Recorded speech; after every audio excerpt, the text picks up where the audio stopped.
साथियों, सहायक आचार्य हो सकता है रद्द। क्यों? तो क्या आपको पता है कि सहायक आचार्य भर्ती 2023 में ग्रहणों का अथवा केस का अथवा मामला का अंबार लगा हुआ है। साथियों, इस वीडियो में मैं बताऊंगा कि सहायक आचार्य में अभी तक कितने केसेस हैं और कितना आने वाला है। जी हाँ साथियों, मैं इस वीडियो में ये भी बताऊंगा कि कौन कौन सा केस और आने वाला है। बस वीडियो में धैर्य बनाकर, संयम बनाकर बने रहिएगा, तभी जान पाओगे कि कितना ग्रहण है इस झारखंड में सहायक आचार्य बनने का, अर्थात शिक्षक बनने का, वो भी 1 to 5 अर्थात प्राइमरी का और 6 to 8 अर्थात मिडिल स्कूल का शिक्षक बनने का। दोस्तों, चैनल में नया है तो चैनल को सब्सक्राइब करके वीडियो को लाइक और एक कमेंट जरूर करिएगा कि क्या मैं जो अभी बताऊंगा कि ये सारे केसेस अभी इस पर लगे हुए हैं, उसमें से आपको लगता है कि नहीं ये गलत है, या फिर हाँ इतने सारे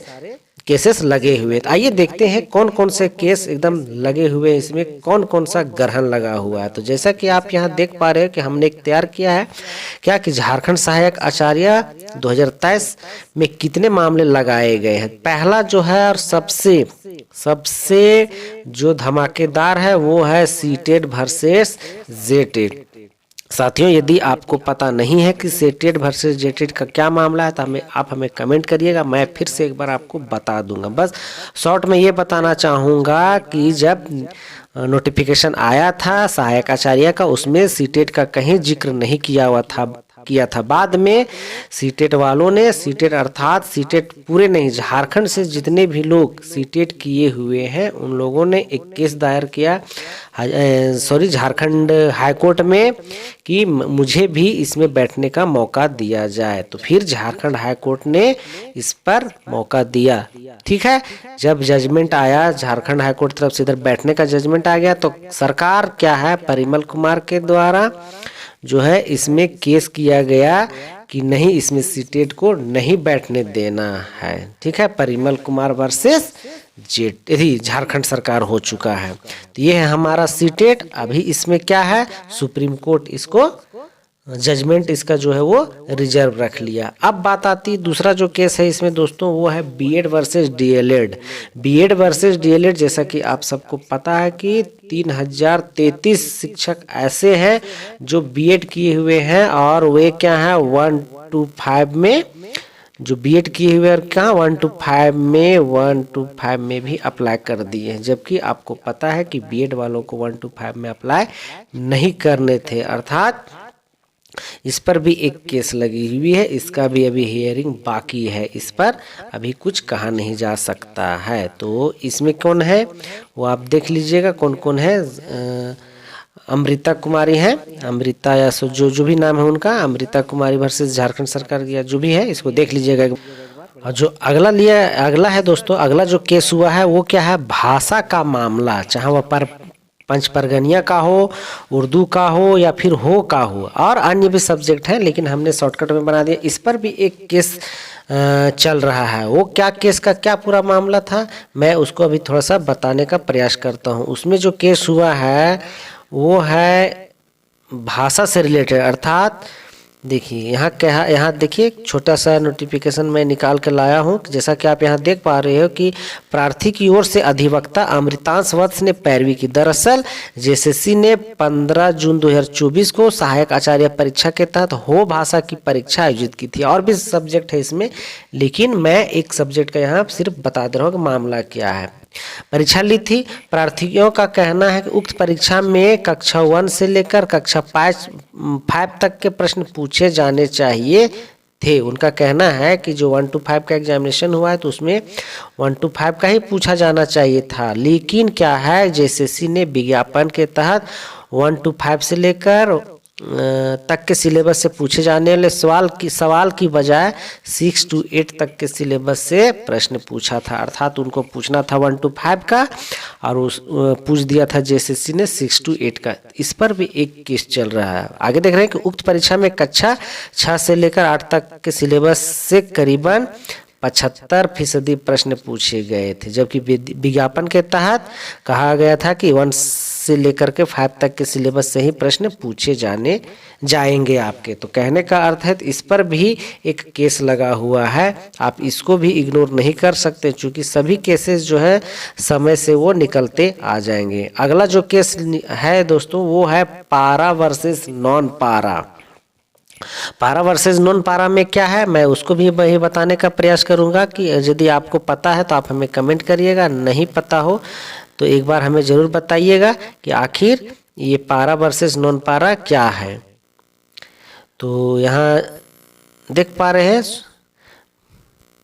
देखिए इस कहता है कि यहाँ इस वर्ष गठित नियुक्ति नियमावली में सिर्फ पारा शिक्षकों को ही सहायक आचार्य की नियुक्ति में 50% आरक्षण का प्रावधान किया गया। आप सबको पता होगा कि पारा को जो है 50% आरक्षण है, इसी पर केस किया गया था। और कौन केस किए थे, और जो है कहाँ के बीआरपी सीआरपी होते हैं जो शिक्षा विभाग में ही कार्यरत है, ठीक है, शिक्षा विभाग में जो कार्यरत उन लोगों ने ही इस पर एक केस किया है कि जब पारा शिक्षकों को 50% आरक्षण मिल सकता है तो हमें क्यों नहीं, ठीक है, जबकि अनुबंध पर कार्यरत अन्य शिक्षा कर्मियों को भी इसका लाभ मिलना चाहिए। तो इसका एक अलग से केस चल रहा है जिसको हम लोग पारा वर्सेस नॉन पारा कह सकते हैं।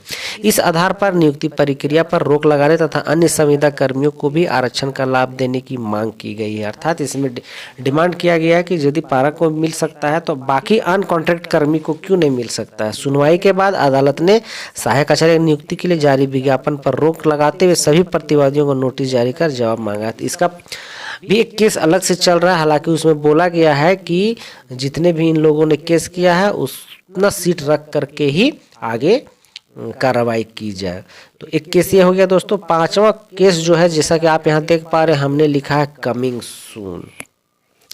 कमिंग सून जो वही है NIOS का जो मामला है, इसमें अभी केस होने वाले हैं। जो DLED अभी केस हुआ नहीं है, केस होने वाला है। तो यार ये इसके लिए यदि आप वीडियो में ये चैनल सब देखते होंगे, यूट्यूब देखते होंगे, तो इसमें क्या है फंडिंग होना शुरू हो गया इसी चीज़ को लेकर के। तो इसको भी हम लोग इग्नोर नहीं कर सकते हैं जब तक अभी हाई कोर्ट और सुप्रीम कोर्ट के द्वारा जजमेंट आएगा नहीं, तो हो सकता है कि इसका भी मामला एक बार केस हो जाएगा।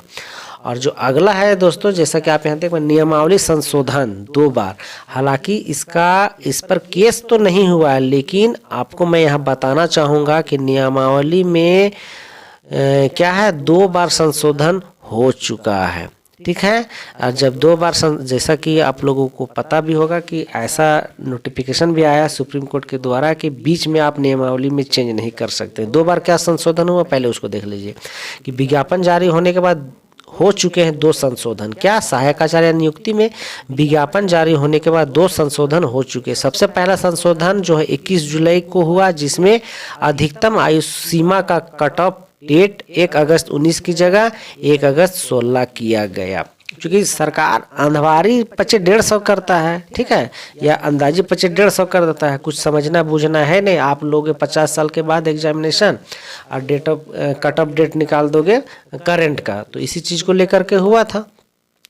तो इस पर केस नहीं हुआ, लेकिन कुछ मामला ऐसा हो सकता है, बन सकता है। अगला जो हुआ है दूसरा संशोधन, इसके बाद 4 अगस्त को संशोधन हुआ, जिसमें संस्कृत, उर्दू, उड़िया तथा बांग्ला को भी भाषा विषय की सूची में सम्मिलित किया गया। साथ ही परीक्षा नाम में भी संशोधन कर क्या रखा गया, झारखंड प्रारंभिक विद्यालय प्रशिक्षित सहायक आचार्य संयुक्त प्रतियोगिता परीक्षा 2023 कर दिया गया, इसी संशोधन के द्वारा था। इस प्रकार हम कह सकते हैं कि 2 बार इसमें संशोधन हो चुके हैं। साथियों, आपको कमेंट कर ये बताना है कि क्या जो हमने बताया इसमें से आपको कौन से लग सकते हैं। जो सबसे लेटेस्ट है, जो सबसे बड़ा इसमें मामला बनकर आ रहा है सीटेड वर्सेस टेटेड का, क्या यही एग्जामिनेशन को रद्द करवा सकता है, या फिर BEd वर्सेस DLED करवाएगा, या फिर भाषा करवाएगा, या फिर पारा नॉन पारा तो बहुत ज़्यादा मामला नहीं बन रहा। NIOS भी है और नियमावली संशोधन, इनमें से